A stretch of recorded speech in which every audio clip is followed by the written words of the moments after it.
very good afternoon to one and all, and to the 67 participants who have signed in, logged in to join us for this series of CSIS, GRIPS, and RSIS webinars on the impact of the COVID-19 pandemic on our economics. This is the sixth in a series of webinars in which all three of our CSIS, GRIPS, and RSIS have each hosted two. This afternoon, we are grateful to have my colleague, Dr. Pradumna Rana, speak to us on the effects of the pandemics, and he asked a very interesting question of whether the pandemics has closed a cycle of globalization and in fact de-globalized the world. Yeah. But before that, I would like to invite our Executive Director, Ambassador Ong Keng Yong, to say a few words of welcome. Ambassador Ong, please.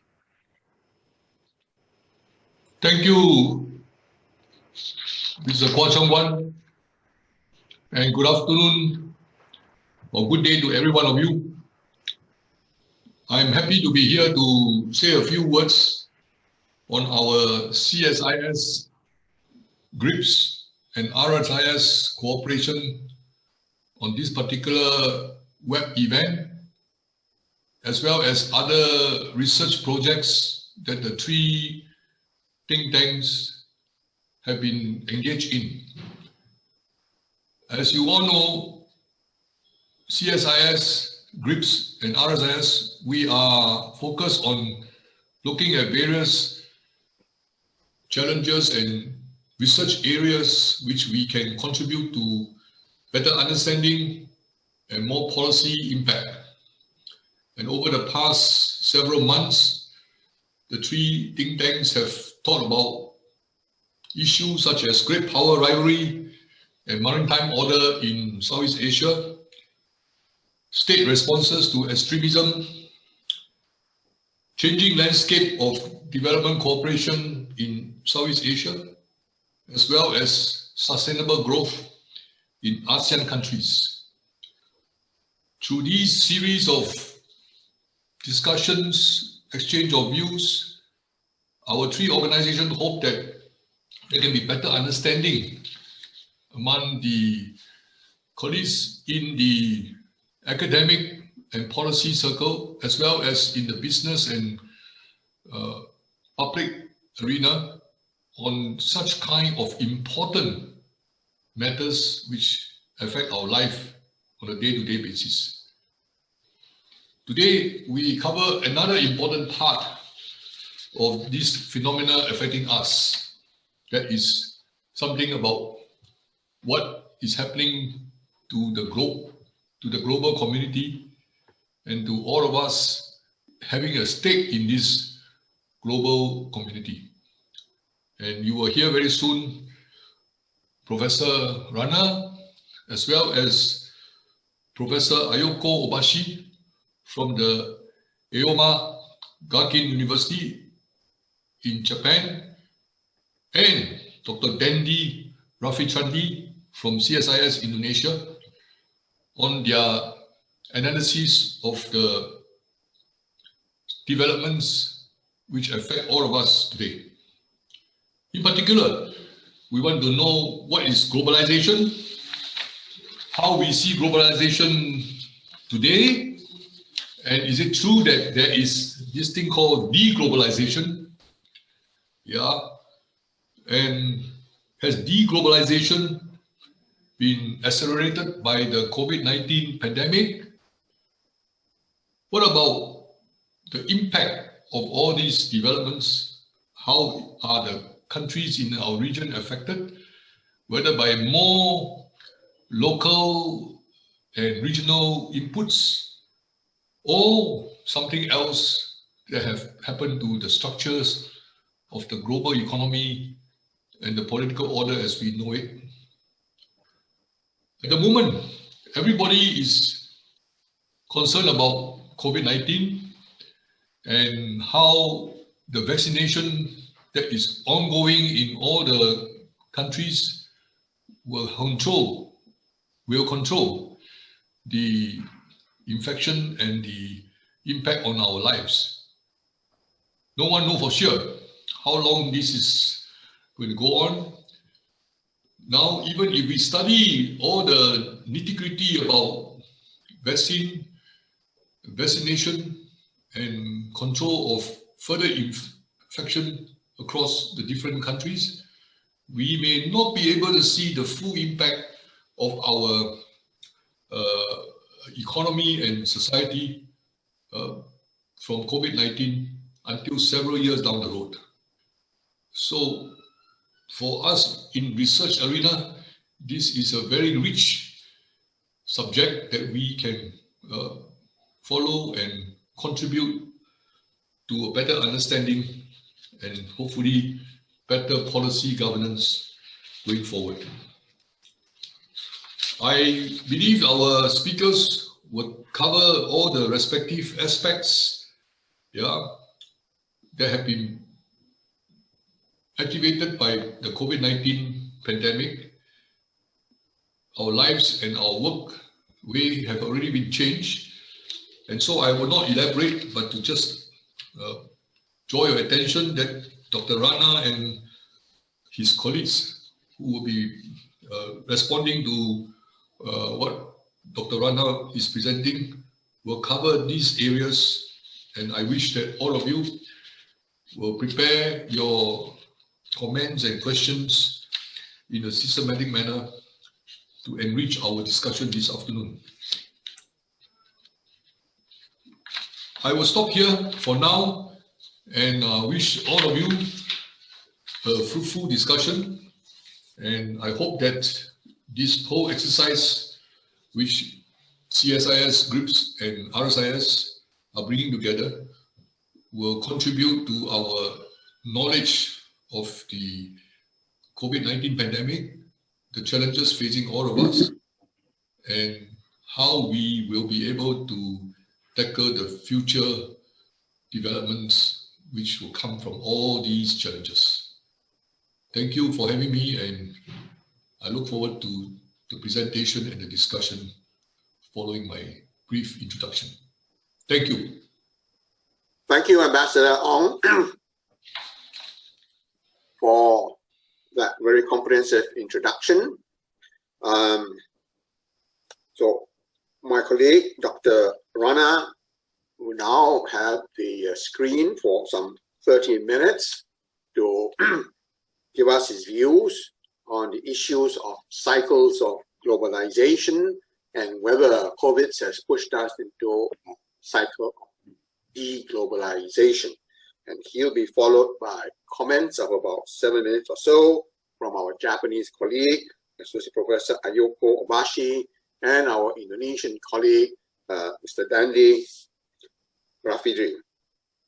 So, over to you, Dr. Rana. Thank you. Thank you, Mr. Kwa. Good afternoon, friends, ladies and gentlemen.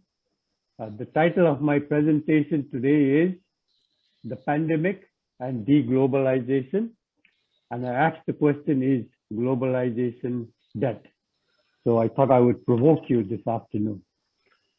My presentation has 4 parts that you see on the slide. The introduction. I talk about the 4 phases of globalization.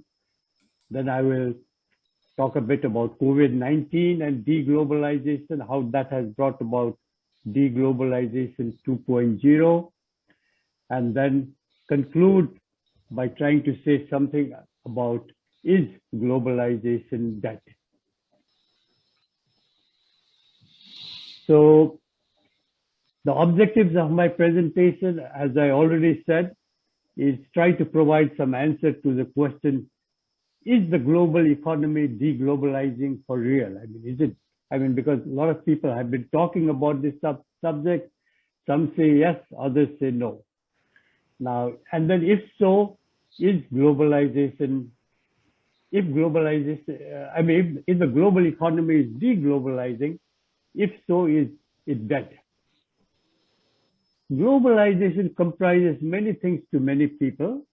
Some dimensions of globalization are, of course, cross-border flows of trade, foreign direct investment, cross-border flows of foreign direct investment, cross-border flows of finance, cross-border flows of people, including migrant workers and tourists, data flows, and digital technology, including e-business and e-commerce.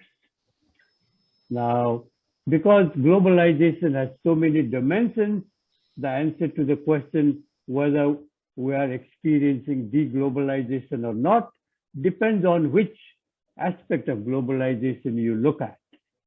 If one is talking about digital technology and data and information flows, certainly globalization is not slowing down. I mean, it is moving ahead in a very rapid pace.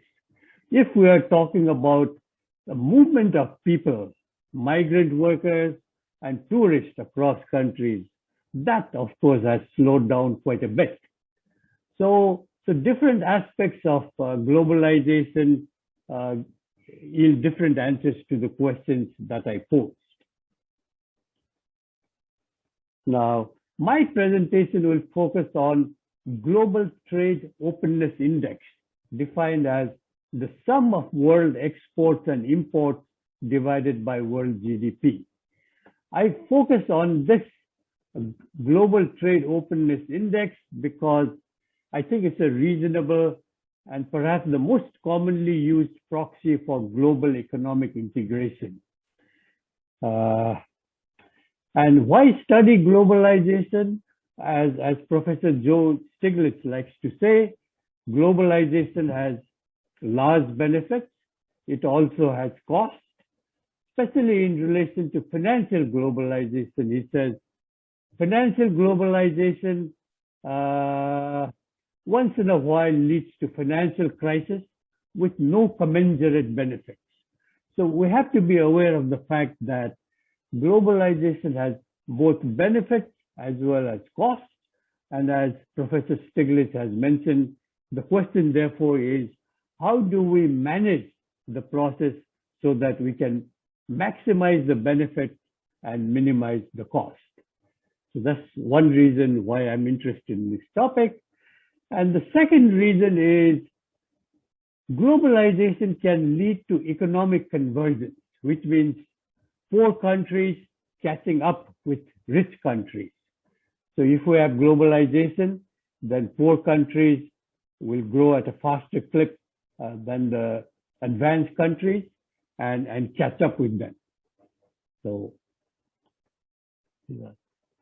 Now, I have basically put together data from 1970, or modern period from 1970 onwards, 1970 to 2020, 150 years roughly.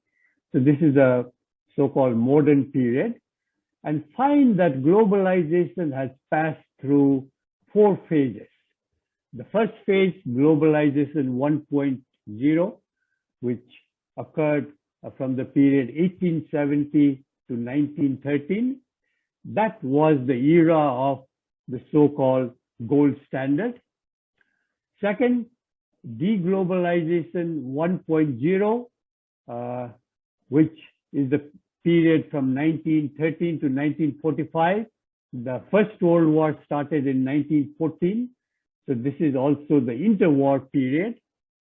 Third, globalization 2.0, which occurred after the Second World War, 1945 to 2008, and globalization 2.0 from 2002 onwards.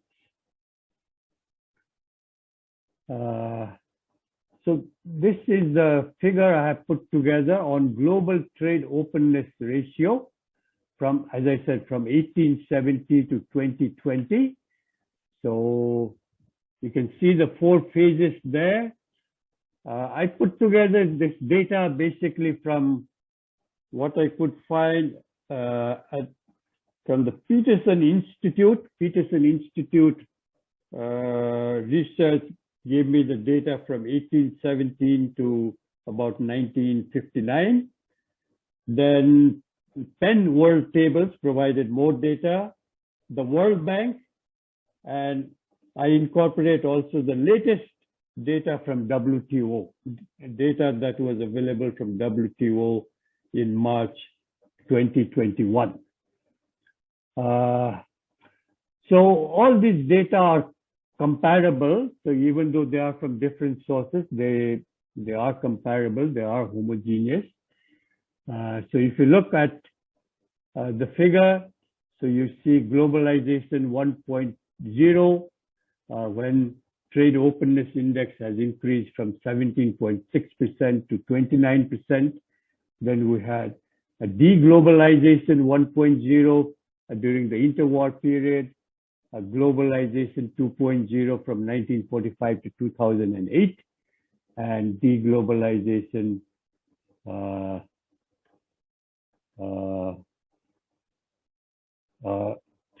2.0, then from then on, 2.8 onwards. Let me talk about each of these phases.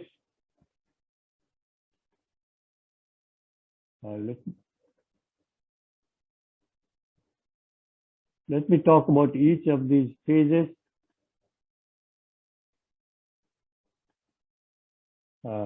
First, globalization 1.0 from 1817 to 1913. This was also the period of the classic gold standard.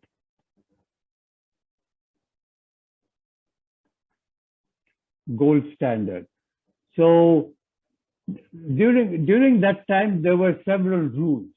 The first rule was to fix the exchange rate of currencies with gold. The second rule was to allow gold to move freely across boundaries. And the third rule was central banks were not allowed to intervene. So if these three rules were followed, then we had an automatic balance of payments adjustment mechanism, also called the price specie flow mechanism, which brought about macroeconomic stability that promoted global integration.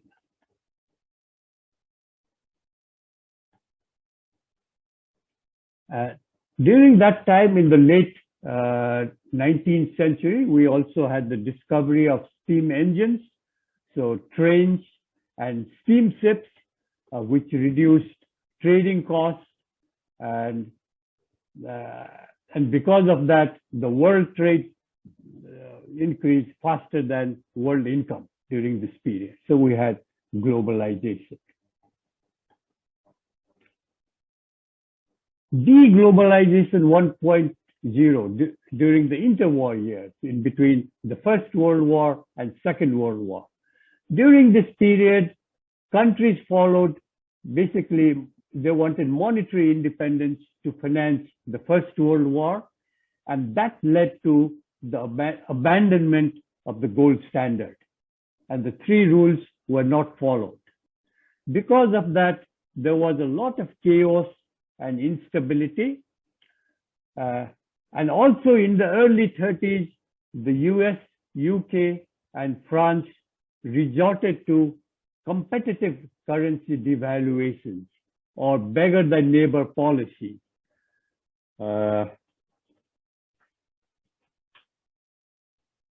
Meaning that a country implementing policies to improve its situation without consideration of other countries. And of course, other countries retaliate. And this had various adverse impacts on their economies. Beggar thy neighbor policies had adverse impact on their economies. So the Great Depression of the 30s was partly caused by the absence of global rules and regulations during this period. So prominent economists like Kinderberger and others have talked about it. Now, during this phase of deglobalization, during the Great Depression, world output fell by about 15%, and international trade halved 50%, fell by 50%. Unemployment rates reached 25% in US and about 44% in Germany. So therefore, globalization retreated significantly as the world openness ratio fell from 29 to about 10%. So after the World War, policymakers in the US realized, US was the hegemon of the day, realized that it alone could take the lead role in global affairs. A liberal rules-based order was established at the historic Bretton Woods Conference of 1944. The IMF was established to set up rules for monetary stability. The predecessor of the WTO, GATT, was set up to set up rules for trade openness, and the World Bank for development finance. The rules set by these institutions ushered in the era of the golden age of globalization. The Bretton Woods system collapsed in 1973 when countries moved away from a fixed exchange rate system to a hybrid monetary system comprising both floating exchange rates as well as fixed exchange rates. Since then, although the monetary system has worked fairly well since then, we have US dollar hegemony, which continues. Supply chains and global value chains also flourished after the information ICT revolution in the 80s, accounting for about 50% of world trade before the pandemic. Now, during this period of globalization, countries around the world benefited, especially the miracle economies of East Asia, comprising the Northeast Asian countries and Southeast Asian countries. China and India also joined the process in the 80s, China from 1978 when they started opening up, and India a bit later when they started to open up, and the results were very positive.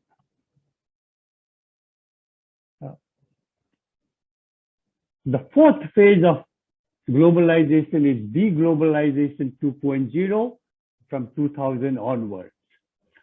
Dissatisfaction with global institutions has led to the establishment of new regional institutions. So here I'm referring to, in the monetary area, Chiang Mai Initiative Multilateralization and AMRO, ASEAN Plus 3 Macroeconomic Research Office in the monetary area. In the economic development area, we have the AIIB, and we have the New Development Bank. So because of the establishment of these new institutions, mainly because of dissatisfaction with global institutions, regional countries were unhappy with the policy mistakes that IMF made in managing the Asian financial crisis. And also countries in the region were not very happy that they have adequate voice in the global institutions, and hence set up the AIIB and NDB. So this has led to the move from a centralized to a decentralizing global economic architecture. Now, decentralizing global architecture has benefits as well as costs. Cost in the form of fragmentation, benefits in the form of healthy competition and functional complementarity. Raymond Pacheco and I have found out that we have written some articles on this subject, that benefits of new regional institutions appear to have outweighed the cost so far. So this new decentralizing architecture that is now prevailing is more suitable, we believe, for a multipolar world. De-globalization 2.0 actually predates the COVID-19 crisis, as it started after the global crisis in 2008. What were the factors that are responsible for this new round of de-globalization. Number one, slow economic recovery after the global financial crisis, which has led to rising nationalism and protectionism in the West and now other countries as well. Here, of course, we have former President Trump, under whom US embraced America First policy, and protectionism started, and US started shifting away from liberalizing trade of the past to protectionism. Tariffs were imposed on roughly 20% of total imports, mainly from China, and China-centered supply chains were also to be disbanded. Europe also started to protect its economy at this time, especially from rising inflows of migrant workers, and introduced border controls. Countries around the world have retaliated to America First move and have become more inward-looking. Although it remains a powerhouse, even China has turned a bit inward. Its export GDP ratio has fallen from 31% in 2008 to 17% in 2019. Since 2020, India has also adopted a more self-reliant policy comprising of non-tariff barriers and various other policies, which is quite different from the liberalization policies that they were following since the 1990s. Second factor which has led to de-globalization 2.0 is COVID-19, of course. Because of the lockdown, international trade and travel fell off the cliff in the second quarter of 2020. We all know that. Since then, there has been encouraging recovery of trade, partly because of the vaccines, but still global trade is below the pre-pandemic level. And according to the WTO in 2020, it is expected to decline by about 5%. COVID-19 also laid bare the risk of reliance on complex just-in-time value chains. It pointed to the need to diversify sources, shorten global supply chains by nearshoring and sourcing regionally rather than globally. Import dependence for essential medical equipments like personal protection equipment and medicines also came into question, and some countries imposed temporary restrictions. And the third factor that led to this new round of deglobalization is national security concerns, mainly in the US. Since the mid-2010s, national security in the US has become a crucial cause of the deterioration in US-China relations. China's accession to the WTO in 2009, it is argued, has led to a large negative impact on US manufacturing. China's presumed systematic practice of industrial and cyber espionage is also being questioned. Hence, stiff tariffs and bans on Chinese acquisition of US technologies, say by Huawei, have been imposed. So now I go to the fourth part of my presentation, which is globalization dead? No, it is not dead, but I think it is in a partial retreat. When will the retreat be over? I am not sure. It may take a bit longer, and it will basically depend on when distribution of vaccines become more even globally.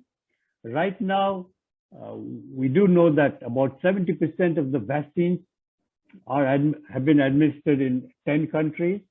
85 poorest countries may not be able to start vaccination programs until 2023. So distribution of vaccines is still quite uneven. Broken supply chains have to be rebuilt and become more resilient. That might take time.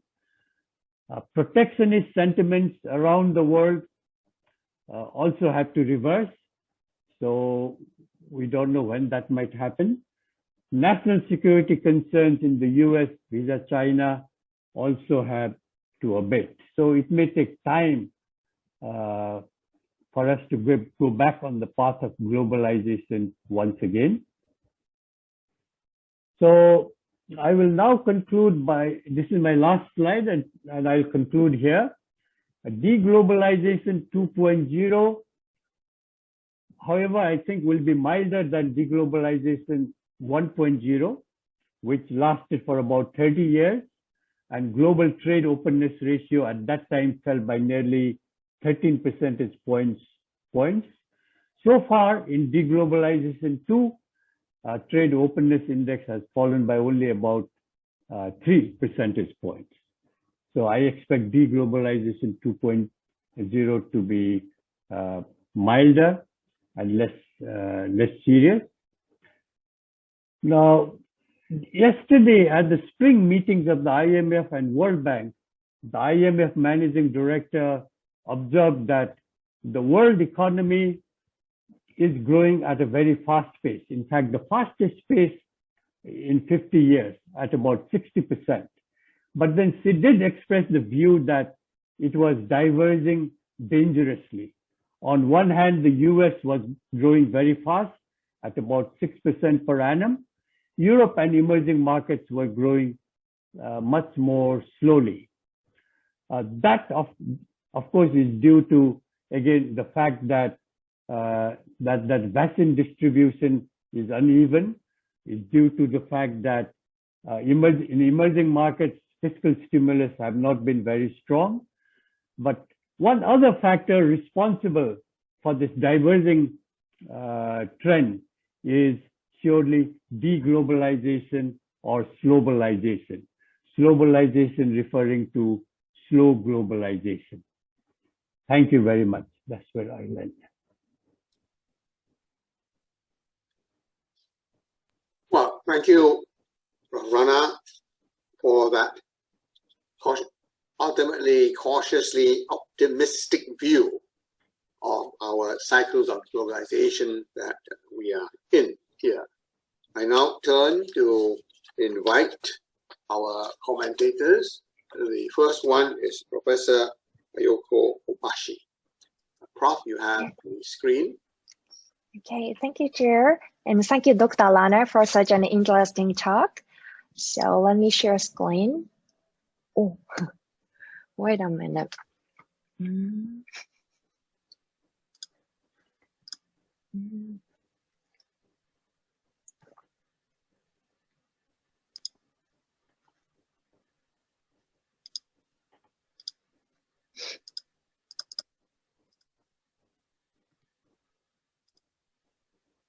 Okay, so I have 3 comments. First of all, honestly speaking, I'm still skeptical about truth in De-globalization 2.0. Dr. Rana's presentation focused on examining the degree of globalization using the conventional measure of global trade openness, that is, the sum of world total exports and imports divided by the world total GDP. I suspect that Dr. Rana calculated using the multiple sources, but using, I think, substantially merchandise trade statistics as conventional. If so, the presentation might overlook an important fact that the forms of globalized economic activities themselves are evolving due to advances in technologies. Indeed, a new type of globalization is emerging in the form of cross-border service outsourcing, which is pointed out by Richard Baldwin as the third unbundling. Let us revisit Dr. Rana's line chart of the Global Trade Openness Index through the lens of Baldwin's perspectives on globalization. Baldwin considers 3 costs or constraints against globalized economic activities, and he argues that technological changes induce cascading reductions in three costs in turn. First, around 1820, thanks largely to steam revolution, trade costs fell, and lower trade costs drove unbundling or geographical dispersion or separation of production and consumption activities. Second, around 1990, ICT revolution in combination with North-South wage gap drove unbundling of production processes or unbundling of factories. Third, around 2015 and beyond, further advances in communication technologies such as telepresence and telerobotics enable virtual migration without physical movement of people across borders and drove unbundling of tasks. The first unbundling increases merchandise trade, leading to the rise in the global trade openness index. The second unbundling increases parts and components trade, again leading to the rise in the global trade openness index. However, the third unbundling increases service offshoring and is not necessarily reflected in the rise in the global trade openness index. So here I wonder, don't we need a new 21st century version of the index to better approximate the extent of current globalization? Furthermore, there is an evidence showing that even during the slow trade period in 2011 to 2016, international trade in the second unbundling or international production networks, IPNs, did not slow down, at least in the Southeast and East Asian region. Next, I would like to give you a heads up about two things in relation to the implications of COVID-19 on IPNs as a center of the current globalization. First, there arises an inward-looking argument that shorter and simpler supply chains and reshoring would be less vulnerable to shocks. However, as for IPNs, previous empirical studies show that supply chains were rather robust and resilient against a temporary shock in the past crisis. I would here like to insist that turning inward is not the answer for the supply chain resilience. Second, COVID-19 seems to have accelerated the adoption of digital technologies. Dr. Rana's presentation, however, overlooks the implications of digital transformation on globalization. Plus, as I mentioned before, we should take into consideration that advances in communication technologies, in particular, facilitate service offshoring as a new type of globalization. Lastly, let me discuss about a way forward for further multilateral worldwide trade liberalization and ultimately globalization. To help reconcile national policies with the interconnected economic activities across borders through IPNs, greater international cooperation will increasingly be needed.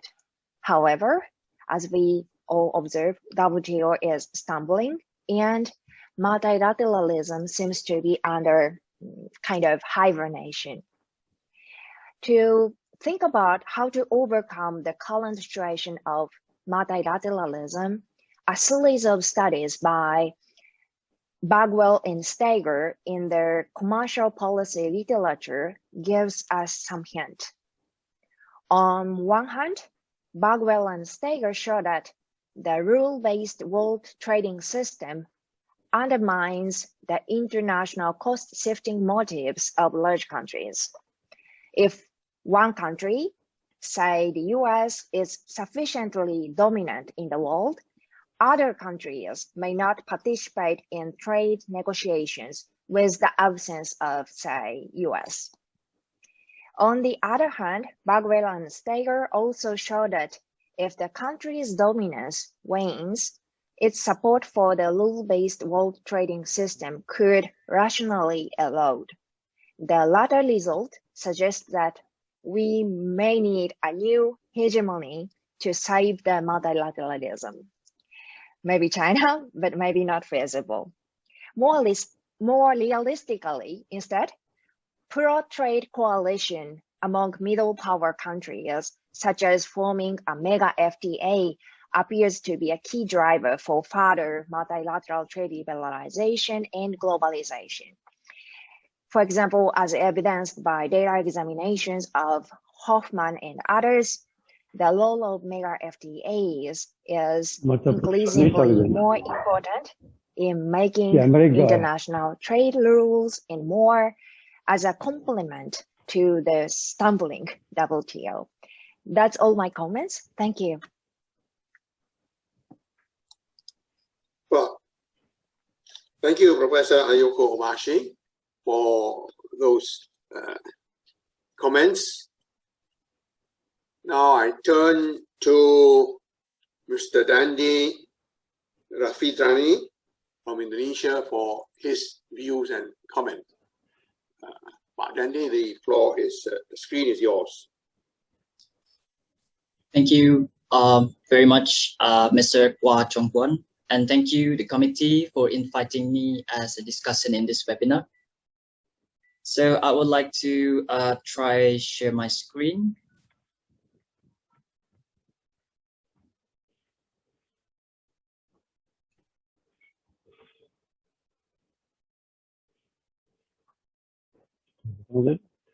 Right. Okay. I think first of all, I think globalization has been through quite a long road, as explained by Professor Rana's presentation today, and I really enjoy it because it gives us a picture, sort of what we have achieved so far, and thanks to globalization and the fact that we should not take the globalization as granted. So please allow me to expand our discussion today. So I will start to give a closer look to the trade to GDP ratio, which has been used throughout the presentation. From the equation, therefore, we have two possible reasons behind the fall in trade to GDP ratio, which is the first one is when there is an economic crisis, you can say, where there is a shock on trade is actually greater than the shock of economic growth. And the second case is when the economic is doing good, but the growth of trade is actually slower than the economic growth. So I tried to divide the trade openness ratio based on countries' income group. And the first one is the middle income countries in the yellow line, and also the OECD or high income countries in the blue line. And I found several interesting observations. The first one, as we can see, there was a strong upward trend from 1970, which is at 18%, I think, to almost 60% in 2005 in terms of the trade openness ratio in the developing countries. Some studies found that developing countries are actually indeed the main beneficiaries of this rapid growth of trade, especially East Asia countries, right? This is also because of the trade liberalization, including tariff reduction and also free trade agreements proliferation. More importantly, the trade expansions in intermediate goods due to the rise of global value chain and also fragmentation of productions. And the second observation we might have seen is that as the middle income countries become more open than the high income countries, we can see that there was also increasing role of developing countries in terms of international trade and economy. Well, we can say China, India, and also ASEAN countries are for the example. There was also significant increase in the share of exports and imports of developing countries, especially in manufacturing. And as the population growing, the global demand of the global demand will also depend on these countries. And the second part, as Professor Rana explained, that the de-globalization period started after the global financial crisis in 2008. In these figures, I want to emphasize on the current puzzle on the relation between trade and income, which I think is also interesting to be discussed, because we've seen the different evolution. What happened? I cannot. So some studies actually reveal that the international trade has contributed to growth and also poverty alleviation, especially in developing countries. As globalization trend increase, we can see that international trade continues to grow about 2 or 3 times economic growth. But after 2008 crisis, it grew actually less than the global growth. I think that's why this is actually explained why there is a fall in the trade openness index. From the figures, the trade growth relation was very strong, as reflected by a positive steep slope, especially in the early period. However, we can also conclude that there is the relation between income and trade actually become weaker. This is even more obvious in the developing countries or the middle income countries, if we look more closely. I can point out several possible contributors. Some of them are actually, some of the low-hanging fruits are already gone. For example, the transportation already low, tariff in general already low, and other trade barriers also gone.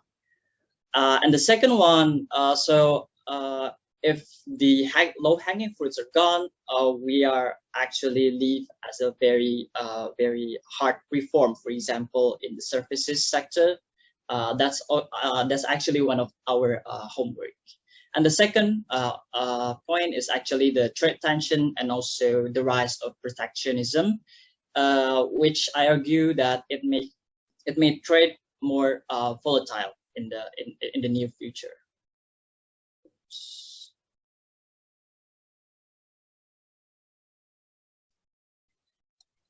And the last but not least, I want to conclude my presentation by saying that the pandemic is a trigger that disrupt the domestic supply and reduce the global demand, and also spread the contagion effect throughout the global value chains. As border closed and supply disruptions by national politicians resorted to protectionist measures in order to close their own country. We see this measures a lot in the first or second quarter of 2020. So lastly, I could not agree more with Professor Rana remarks on the future of trade and globalization after the pandemic. I think the key word here is actually economic resiliency. In other words, how trade contributes to increase countries' economic resiliency in the future. As you can see and figure, the WTO projects that the global trade will recover next year. However, we have to look at it more carefully because the recovery might be uneven. So I suspect there will be 2 scenarios right now. And the first one is the direction is actually more favorable for our sake, where countries are going together and strengthening the global value chain resiliency, which may involve in broadening of international ties and trade relations, and also encouraging more diversified global supply chain. Countries also need to push a more robust trade reform, for example, in services sector, where barriers are still high, and solve the deadlock of multilateral trading system. However, I have to say that this effort needs a great political will, and we know that we are still in the period of the absence of the global leadership. And the second one is the scenario that we might see as a hurtful to the world economy or the de-globalization.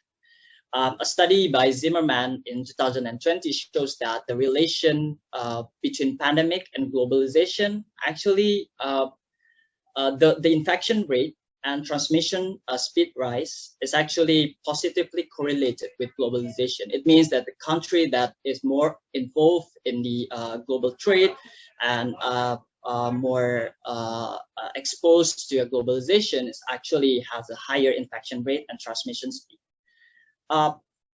This national security concern, health concern, and economic disruptions of many essential industries may fuel political efforts to further reduce the dependence on international suppliers and limit the vulnerability to international supply shocks. So this might induce new waves of protectionist measures and also trade tensions in the future. I think that will be a closing for my presentation. Thank you very much for your attention. Thank you.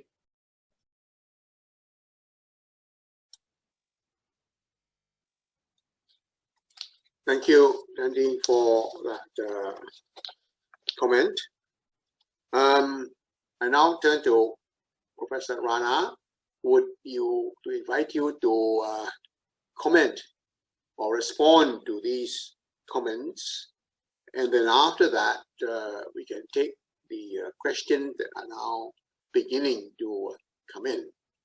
And in the questions that are coming in, I think not only you but the two commentators who should be involved in responding here, as some of the questions relate to the point that they are raising here. So Rana, the screen is yours.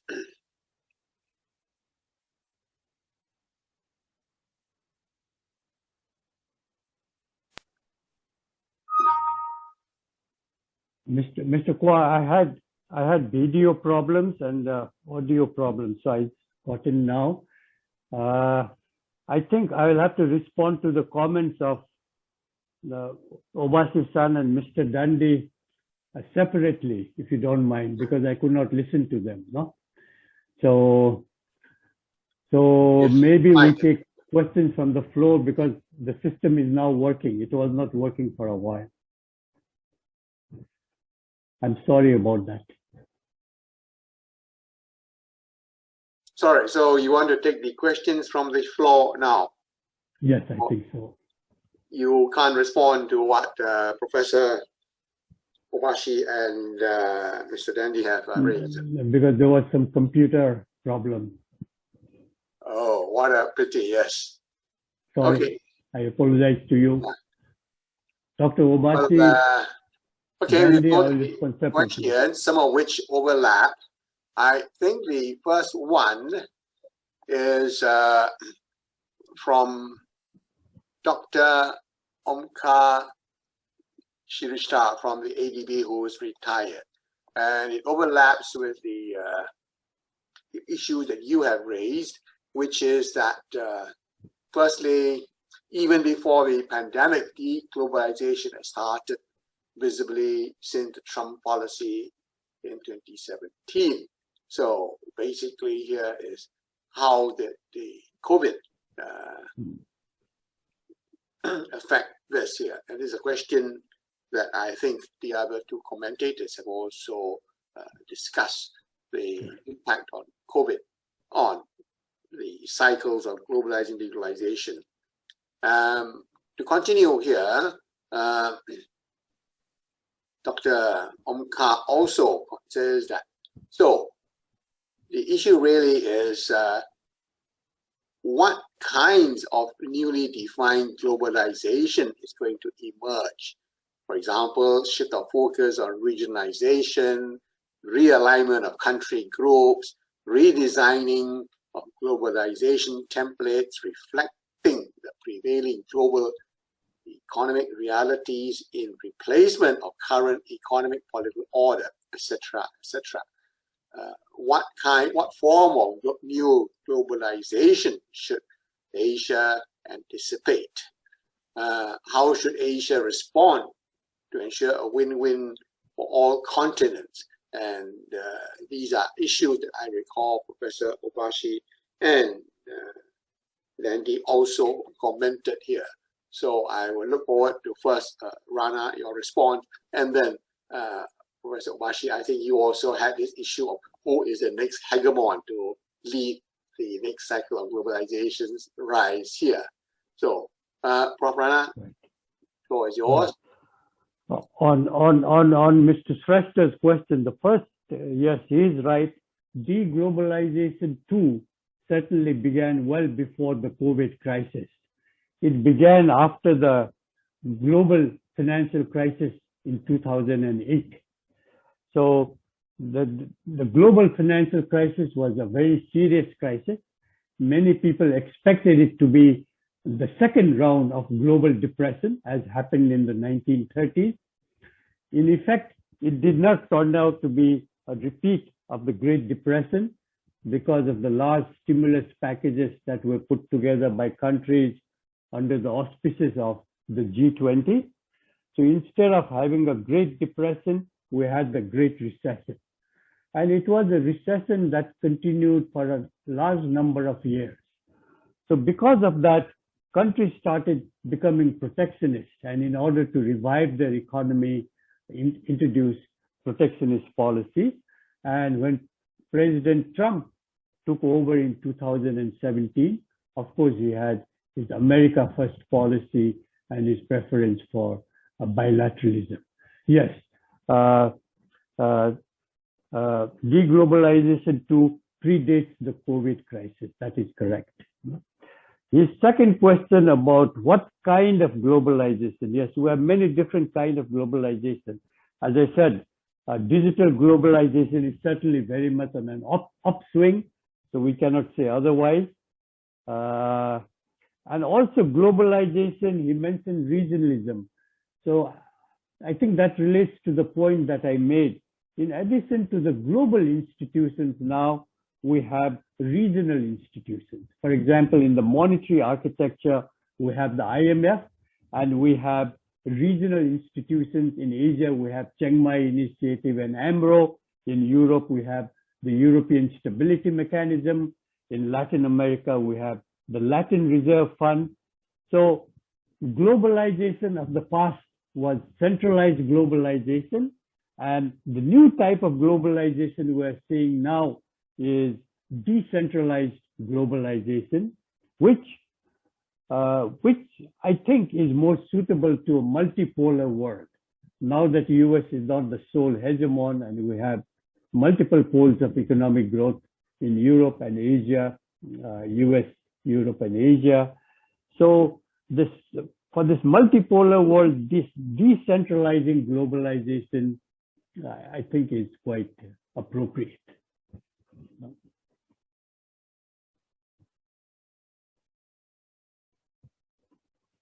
All right. Professor Kobashi, would you want to respond now? I think here the one issue for you is about the rising, whether the current new cycle of globalization requires a new hegemon. Rana clearly doesn't think so. It's a multilateral globalization, but your remark suggests that the new multipolar hegemon is multipolar. required. Okay. Okay, so my talk is purely based on the theoretical results by myself. I also theoretically study about the role of trade policy and agreements in line with a series of studies by Bagwell and Steger, Heidi Bagwell from Stanford and Bob Steger from Dartmouth in the US. And their theoretical results continuously show that a hegemony is needed to maintain all the countries to participate in international trade negotiations to maximize worldwide economic welfare, to minimize the negative international externality problems. Okay. So in my opinion, I think the US should take its responsibility as a global leader, as the biggest country in the world economy. And I hope the Biden administration switch the gear from the Trump administration, what Trump administration did. I think And also, I just want to add, we can maybe recall the history of GATT to think about what can be a way forward in terms of their multilateralism. So when the GATT is launched, the US took the lead. So in the reflection, from the reflection of the Great Depression, so there was a kind of legacy neighbor trade policy problems during the Great Depression. And there emerged the idea that multilateral trade liberalization increases the efficiency of the world economy and improves living standards of each nation if all countries cooperate with each other in reducing trade restrictions. And in that time, the US proposed negotiations first and invite other countries to join in the tariff reduction negotiations. And that was the beginning of GATT. The US took the lead to form all the international trade rules, which became the basis of the GATT in later. So by recalling this history, maybe the US again need to take a lead for pushing further the multilateralism, or to save the multilateralism. That's my opinion. Thank you. Mr. Dandy, would you want to jump in and contribute to this issue, or whether we are, or what kind of globalization we are into in our issues here? Right. I actually touched a little bit upon my presentation regarding the direction of globalization in the future. But what I can say is here, it's really hard to predict, because we don't really know whether the change in, for example, in trade measures will be a permanent one or not. So I think the America First policy and everyone countries on their own feet actually will always be in place in the period of pandemic.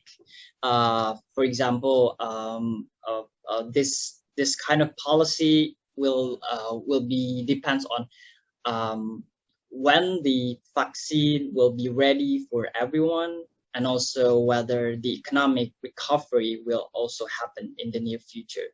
So I think that's all I can say right now.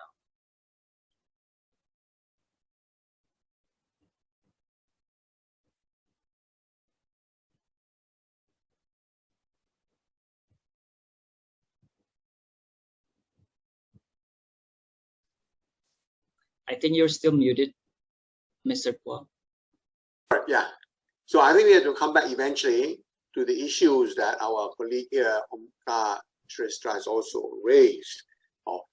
If it is a multilateral globalization future, as Rana suggested, or whether we need a hegemon, then what kind of new alignments should we expect here?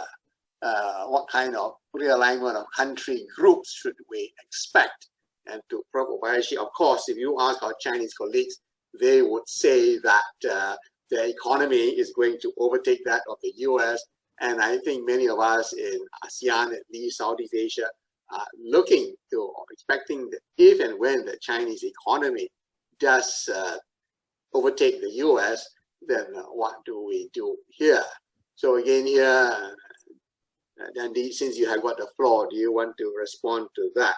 Do you expect China to be the new hegemon and leader in the next cycle of globalization? I think Indonesia has a special interest in that issue there. Thank you very much. Well, yeah, I'm not an expert in the sort of like the political economy of the international relations, but all I can say is I think the best way right now is still how to push the multilateralism right now. So how the countries are actually cooperate together to first of all quote unquote solve WTO deadlock right now, and then trying to really cooperate together, and then to revive, for example, the dispute settlement body, and also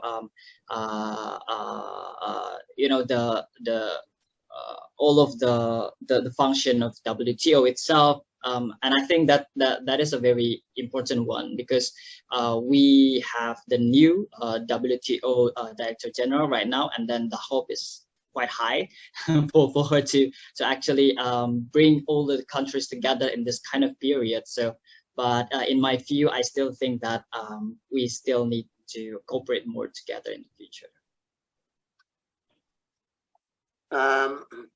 Professor Obashi, would you have any response? No, I just want to say, yes, I totally agree with Randy that cooperation, international cooperation is needed, and all the countries, including Japan and Indonesia and China, and every country needs to take responsibility, in the sense that international cooperation is important for everyone to maximize the potential economic benefit from globalization works for everyone. Okay, that's it. Rana, do you have any add-ons before we turn to the next series of questions here? Not now, no, thank you. Okay, then maybe we can turn to a series of questions raised by our RS colleagues, Karen, about the impact of automation. And I think here one of our viewers has also raised a question for Professor Obashi, that with regard to digitalization, how do we take account of mass customization and decentralization that have been enabled by these new technologies, that these technologies would localize certain activities more efficiently and cost effectively. So how does this affect here the cycles of globalization that we are discussing here? Professor Obashi, would you have any comments? In the question was coming to you from one of your colleagues, Michiko, I think. So in my own presentation before, I referred to Richard Baldwin's book written in 2016. In that book, and also his other book, the other book on robotics, the implications of robotics on globalization, there is an interesting conceptualization of the effects of digitalization on globalization. Richard Baldwin consider two phases of digital technologies. First one is information technologies such as robotics, AI, automation, and maybe 3D printing as well, machine learning, which is maybe represented as Industry 4.0. Okay, and the other one is communication technology, the spread use of internet, of course, and other things such as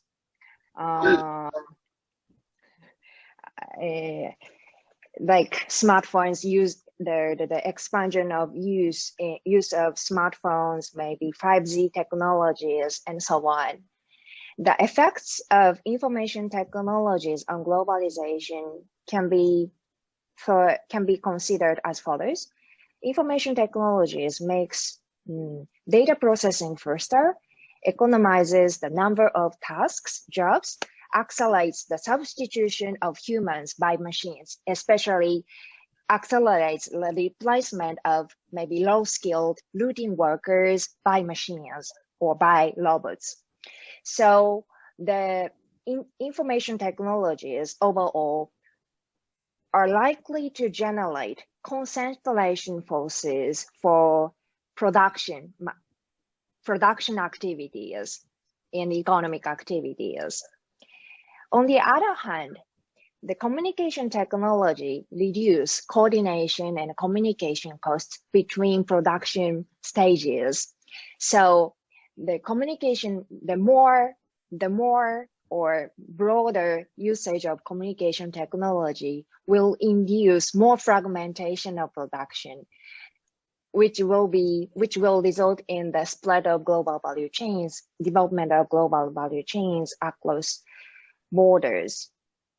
So in terms of trade, international trade in IPNs, international production networks, or global value chains, in line with Richard Baldwin's perspective of information technology versus communication technologies on globalization, I think information technologies will increase international trade in IPNs, in globalization. No. Maybe on the other side, information technology will diminish the speed of globalization, will undermine the expansion of trade in IPNs. On the other hand, communication technology will boost trade in IPNs and globalization through international production networks and global value chains. However, maybe things may not be that simple because production activities cannot be separated into purely low-skilled activities and purely high-skilled activities. So all the set of production activities cannot be replaced by robots. Okay, so I think in most cases, robots and workers work together. So maybe the negative effects of communication technology on globalization is not that straightforward in reality. So that's my thoughts. Well, thank you. Yes, I think you have complicated the issue. And could I now turn to Rana here? I think, as you have made the point, previous cycles of globalization have in large part been driven by technology from the steam engine onwards. So here, we're now looking, I think the question is asking about the new technologies of digitalization, AI, automation. How does that affect the current and future cycles of globalization? Professor Bashi has already complicated the issue quite a lot here. Yeah.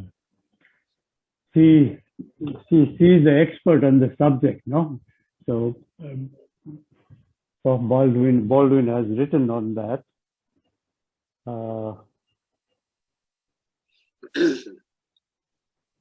I mean, in my presentation, I don't look at those issues. I look at simple trade. As Obachi-san has mentioned, maybe should bring services as well. But if I bring in services, I don't think I can go back to 150 years because the data would be very limited. Even to get data on merchandise trade 150 years back was very difficult. To try getting data on services, but you've raised a good point. As far as possible, we must include services and see how far back we can go. I will certainly look into that. No? Madandi, you have any comment to add on that issue? Yes. I mean, regarding the technology and also the pandemic, in my opinion, COVID-19 actually forced us to utilize more technology. I mean, right now we can see each other, although via a Zoom platform, which I think if it's not because of the pandemic, we're not really gonna use this kind of a platform to have meeting or a seminar. So I think there is some positive impact of the pandemic because of the technology. For example, also the e-commerce is on the rise. Services and trade, for example, because of the school closure, students also need to study through edtech, education technology. That's why the startup is now it's rising in the education sectors. But however, we all know that the technology sector is have sort of like a gap between in society, because we know, especially in Indonesia, we still have what we call digital divide, which is due to different quality of digital infrastructure. So the technology that we utilize right now, is not really gonna shared evenly throughout Indonesia. And also the second one is the digital literacy, also still quite low in Indonesia. So that's two variables in terms of the technology. And also the last point I would like to make is I think in the future there will be an incentive for firms or corporations to use more technology, especially regarding the Industrial Revolution 4.0, including IoT, robotization, 3D printing, because they might see there will be another pandemic in the future. The crisis in the near future, and then we're not really talk about the climate change. And then if they or the firms think that there might be higher risk of having an economic crisis because of this pandemic or climate change, there will be the force of using this industrial revolution, which is require less and less labor, will be getting greater in the future. Thank you. Thank you. The questions are now slowly coming in. Issues of climate change, on globalization, energy, which I am not so sure whether it comes within what we are specifically focused on in this webinar about the impact of COVID here. So I would leave it to our participants whether after this they want to respond. But I think in the final few minutes here, could I ask you all to summarize here, finally, what is your takeaway about how COVID has affected the cycles of globalization? And for Rana here, I think here, if you can take a longer historical perspective, this is not the first global pandemics we have experienced. The Spanish flu was one. I don't know whether you have got data on how the Spanish flu affected that cycle of globalization that you talked about, the 5 cycle, and brought it to a conclusion here. Then of course here we have had SARS on a minor scale and others. And of course here, I as a historian go back, if you look at an earlier century, the Black Death, the plague, I think where some 30% of Europe's population died. Well, those are all major impacts on that cycles of trade, global trade at that point of time.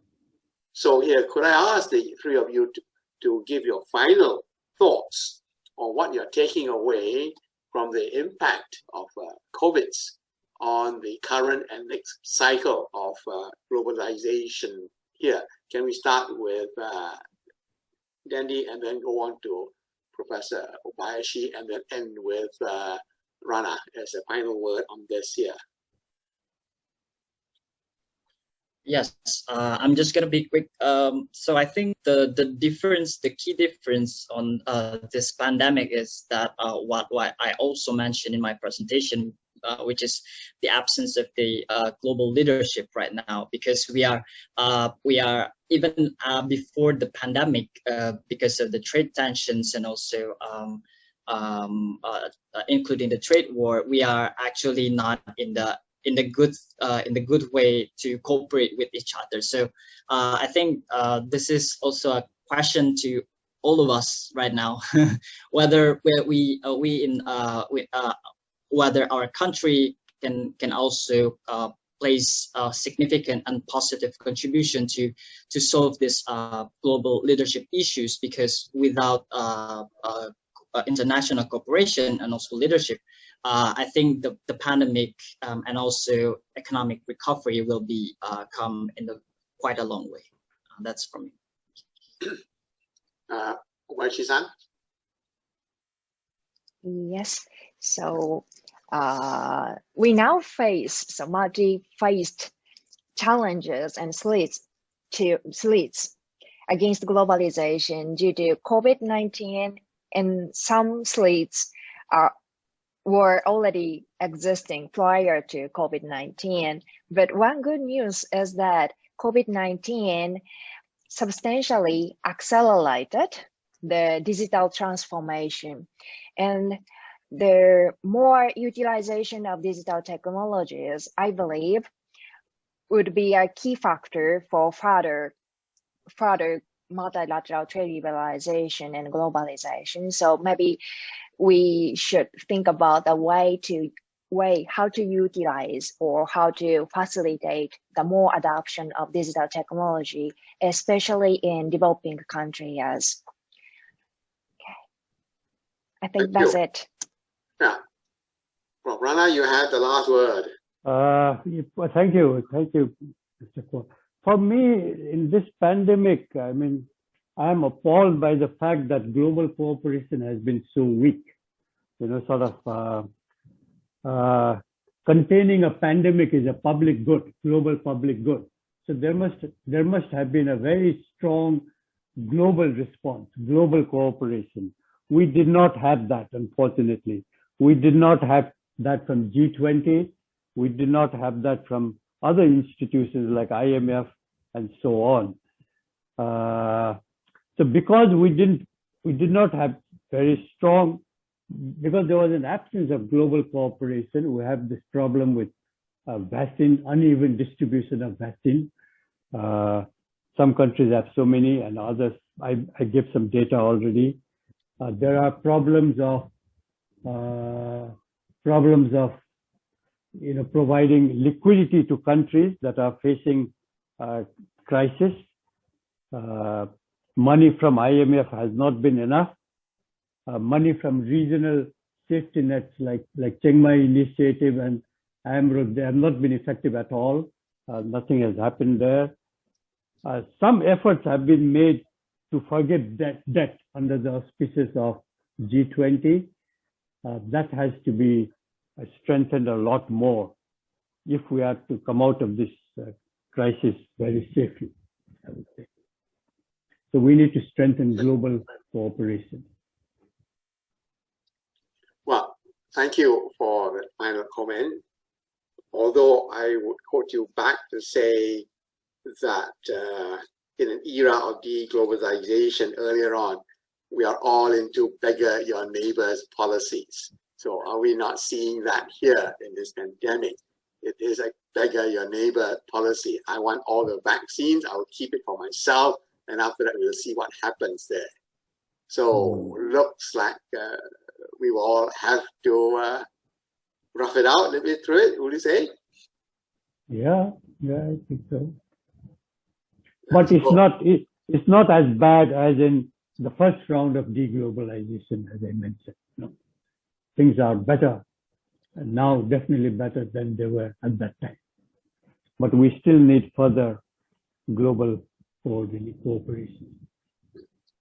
And on that note, that we need more cooperation, as Dante says, and Kobayashi-san says, I think it's a good point to conclude our seminar and to thank all of you the 84 participants who have been following this, and thank you all for making time to join us. So could I, on behalf of my colleagues at CSIS, Indonesia, at GRIPS and at RSIS, Thank you all for making time to join us, and we look forward to welcoming you at our next seminar. And have a good afternoon and evening. Thank you.